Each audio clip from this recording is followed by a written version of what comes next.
This is a homily for the 6th Sunday of Easter. The Gospel for this Sunday comes from the Gospel of St. John, chapter 14, verses 15 to 21. To download the text of this homily as a PDF file, go to sundayhomilies.au. A medieval Jewish saying, often attributed to Rabbi Judah the Pious, compares reading scripture in translation to kissing one's spouse through a veil. Which reminds me of this painting by René Magritte, The Lovers. As you can see, a man and woman are kissing, so there is intimacy, contact, and affection. Yet the head covering that each wears signifies distance and loss. This is an apt metaphor for reading the scriptures in translation. Translation is essential for the vast majority of us who read texts originally written in Hebrew and Greek. Translation always mediates. It does not replace. Inevitably, something of the original's nuance, resonance, and rhetorical force is lost. I raise this because today's Gospel contains a word that resists easy translation. During the Last Supper, Jesus says to his disciples, "I will ask the Father, and he will give you another advocate." This is the translation of the Jerusalem Bible. The word translated here as advocate is paracletos. In the New Testament, this word is found only in the Johannine writings. In the Gospel of John, it is used 4 times as a title of the Holy Spirit. In chapter 14, verse 16, Jesus speaks of another paracletos, which means that Jesus is also a paracletos. In the first letter of John, it is used of Jesus as the Paracletos, who pleads our cause with the Father. Because Paracletos has a wide range of meanings, it is not the easiest word to translate into English, and translators have had a change of mind over time. So, for example, the 1966 Jerusalem Bible translated Paracletos as advocate, but the New Jerusalem Bible and the Revised New Jerusalem Bible opted for Paraclete. The lectionary most widely used in Australia uses the Jerusalem Bible translation. The 1952 Revised Standard Version translated Paracletos as counselor, but the 1989 New Revised Standard Version made a change and opted for advocate. You can see here a variety of translations: advocate, comforter, helper, counselor, someone to stand by you, he who is to befriend you, and paraclete. Even St. Jerome seemed conflicted. When he translated Paracletos into Latin, he used the word paracletos in John's Gospel, but advocatus in the first letter of St. John. Let's see if the etymology of the word can help us. The word is formed from para, meaning alongside or beside, and kletos, a verbal adjective derived from the verb kaleo, to call. Paracletos therefore means quite literally one who is called alongside. The verb parakleo means to call alongside, to appeal, to urge, to entreat, or to plead. There are various reasons why we might want someone alongside us. In a law court, we want a competent attorney to plead our cause. In times of sickness, we gain comfort and consolation from another's presence. We can gain an insight into the meaning of paracletos by seeing how the word was used at the time that the New Testament was being written. Here are two examples, one from the Jewish philosopher Philo of Alexandria, and the other from the Jewish historian Josephus. Philo of Alexandria lived at the same time as Jesus. He uses the word paracletos in his work entitled In Flacum. In Flacum is about Aulus Avilius Flaccus, who was appointed prefect of Alexandria and Egypt in or about 32 AD. Flaccus was appointed during the reign of the Roman Emperor Tiberius, and Philo tells us that he showed considerable ability and industry during his first 5 years of office. He was also well regarded by the emperor. However, when Caligula became emperor in 37 AD, things went badly for Flaccus. He'd done a number of things that had alienated him from Caligula, whose formal name was Gaius Caesar Augustus Germanicus. Philo writes that Flaccus received the following advice: "Your standing with the emperor is anything but secure. The signs are ominous. If there is any hope of safety, it lies in finding someone of real influence, someone who can intervene decisively and placate Gaius." Gaius is, of course, the Emperor Caligula. The word that Philo used, translated here as someone of real influence, someone who can intervene decisively, is paracletos. However, no such intercessor was forthcoming on this occasion, and the fate of Flaccus was sealed. He was arrested and taken to Rome for trial. Philo tells us, "So fell the unprecedented blow against Flaccus. He was seized like a prisoner of war in the very province he had governed.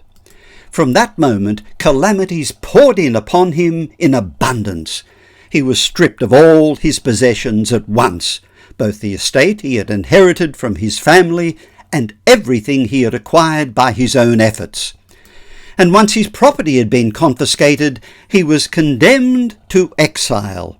He was driven out not only from the mainland, the greater and more favoured part of the inhabited world, but from every island fit for human life. Instead, he was banished to the most wretched of the Aegean islands, a place called Iaros." When you look at this photograph of Iaros from the air, you can see why Philo calls it the most wretched of the Aegean islands. It appears barren, arid, and lifeless, not a blade of grass, not a tree in sight, a barren, rocky outcrop. However, Philo then tells us that Flaccus had found an intercessor, a person by the name of Lepidus. Marcus Aemilius Lepidus was a high-ranking Roman aristocrat, and he interceded on behalf of Flaccus. Although Lepidus was not able to have the sentence of banishment overturned, he was able to have the place of banishment changed from Iaros to the nearby island of Andros. So, Flaccus is banished to Andros, which was far more hospitable than the barren island of Iaros. Philo describes Lepidus as a paracletos. In other words, Lepidus stood alongside Flaccus and interceded on his behalf when Flaccus was absolutely destitute and powerless. That gives you a sense of how the word paracletos was used at roughly the same time that John was writing his Gospel. Let's now turn to the Jewish historian Flavius Josephus. In the years 66 to 70 AD, Judea erupted into open revolt against Rome. Roman legions moved in to crush the rebellion, and by 70 AD, the Roman commander Titus had surrounded Jerusalem. The city was packed, not only with residents but with pilgrims and refugees. And at once the siege tightened, hunger and disease spread quickly. Outside the walls, the Roman army built earthworks and siege ramps. Their aim was simple: cut off supplies, break resistance, and take the city. Josephus tells us that during the Roman siege of Jerusalem in 70 AD, he repeatedly approached the Roman general Titus on behalf of the people trapped inside the city. In the Jewish war, Josephus does not use the noun paracletos, but he does use the Greek verb paraklētos, meaning to appeal, to urge, to plead before someone with power. Josephus is describing a public and dangerous act of intercession. He places himself between Roman authority and a condemned population, speaking directly to the one who has the power of life and death. Ultimately, however, the appeals that Josephus made to Titus did not prevent the destruction of the city. Philo's use of the noun parakletos and Josephus's use of the related verb paraklētos both describe a situation where someone stands alongside the powerless and intercedes on their behalf. New Testament scholar William Barclay explains that the word parakletos really means someone who is called in, but it is the reason why the person is called in which gives the word its distinctive associations. The Greeks used the word in a wide variety of ways. A parakletos might be a person called in to give witness in a law court in someone's favour. He might be an advocate called in to plead someone's cause when someone was under a charge which would issue in serious penalty. He might be called in to give advice in some difficult situation. He might be a person called in when, for example, a company of soldiers were depressed and dispirited, to put new courage into their minds and hearts. Always, a parakletos is someone called in to help when the person who calls him in is in trouble or distress or doubt or bewilderment. Again and again we find that parakletos is the word of the rallying call. It is the word used of the speeches of leaders and of soldiers who urge each other on.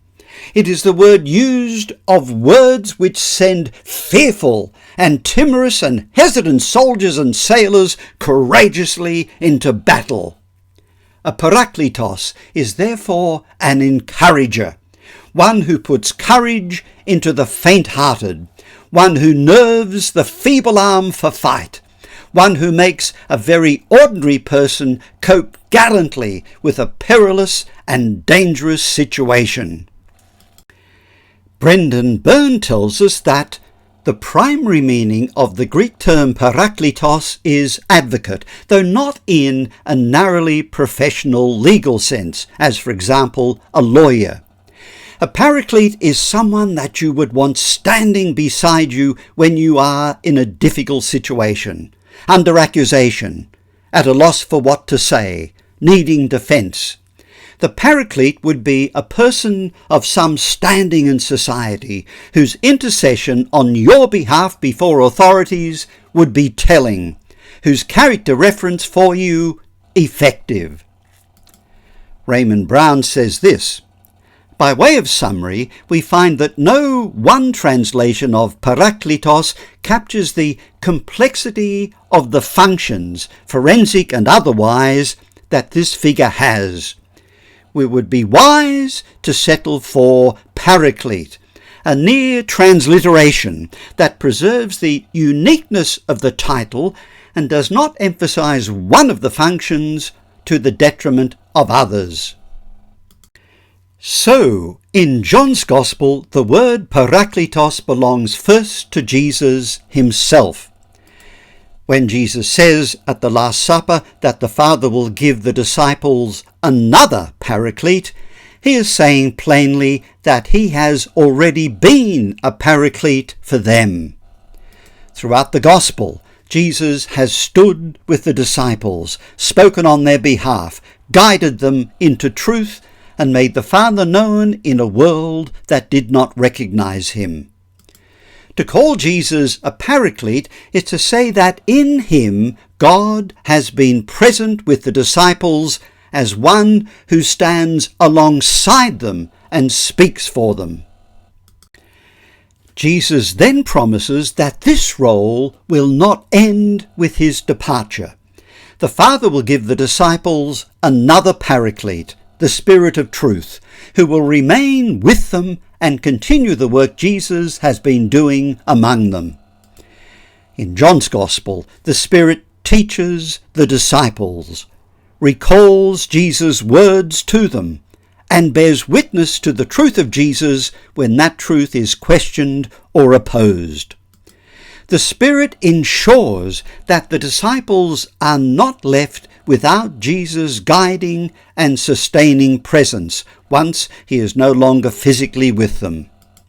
In the words of Gail O'Day, through the promise of the Paraclete, the fourth evangelist is able to portray Jesus' death, resurrection, and ascension not as the end, but as the beginning of a new era in the life of the believing community.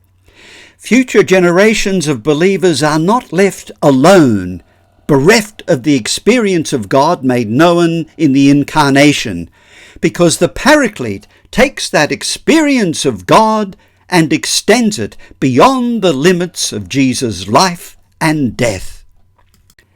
Having assured his disciples that the Father will send another Paraclete, Jesus then says that they who have my commandments and keep them are those who love me, and those who love me will be loved by my Father, and I will love them and reveal myself to them.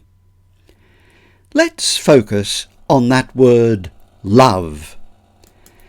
The first encyclical letter that Pope Benedict wrote as Bishop of Rome was entitled Deus Caritas Est. It was published on Christmas Day 2005. Deus Caritas Est is Latin for God is love, words that we find in chapter 4 of the first letter of St. John. Pope Benedict made the observation that today the term love has become one of the most frequently used and misused of words, a word to which we attach quite different meanings. He writes about the vast semantic range of the word love. That's certainly true of the way that we use the word love in the English language. Someone can say, I love playing sport. I love my country. I love ice cream. I love my sister. I love my brother. I love you. I love God. I love my mother and father. I love my children. I love my pet dog. I love going to the movies. I love my job. I love my friends. That one English word, love, covers such a vast range of experiences or feelings. We need to ask, Pope Benedict says, are all these forms of love basically one, so that love in its many and varied manifestations is ultimately a single reality? Or are we merely using the same word to designate totally different realities? I think we'd have to answer that the word love is certainly being used to designate totally different realities. Loving ice cream is a totally different human experience to loving my children or my husband or my wife. In English, when we hear the word love, we usually associate it with feelings. But the New Testament was written in Greek, and Greek had several words for love, and it matters that the New Testament uses some of them frequently and others hardly at all. There is eros. This is love as desire and attraction, the longing that draws us towards what we find beautiful or good, towards what we do not yet have. This word does not appear in the New Testament, and that absence is significant. The love revealed in Jesus does not begin with lack. God is not drawn towards us because something is missing in God. God's love begins from fullness, not need. It moves outwards in giving, not inwards in grasping. There is storge. The word storge refers to natural bonds, such as those between parents and their children or between siblings, and so names a love that is deeply human and necessary. The noun itself does not appear in the New Testament, but the concept is clearly present. Paul describes the collapse of moral life as being astorgoi, without natural affection, in Romans chapter 1 verse 31, where the breakdown of basic human bonds is a sign of humanity's disorder.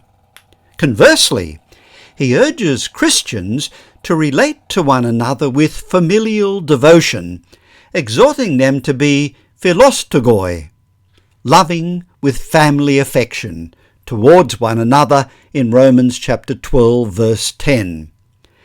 This kind of love is recognized as good, necessary, and deeply human. Yet because it refers to natural bonds and shared belonging, it is not the primary language the New Testament uses to speak of the love that reshapes human relationships. There is philia and the related verb phileo. These words refer to the love of friendship, warmth, and personal attachment. Both the noun and the verb appear in the New Testament. John can speak of Jesus' affection for Lazarus and of the disciple whom Jesus loved in this sense. It names real closeness and tenderness, the kind of love that grows out of familiarity and shared life. Precisely because phileo presupposes affection and personal attachment, it is never used for commands such as love your neighbour or love your enemies. Those commands require a form of love that does not depend on attraction or emotional closeness.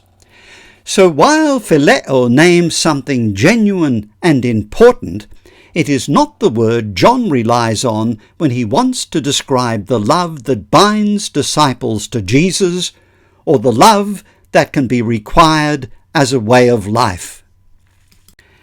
And that brings us to the word John uses in today's Gospel, agape. When Jesus says, "Whoever has my commandments and keeps them is the one who loves me," the verb John uses for loves is agapao, and the associated noun is agape.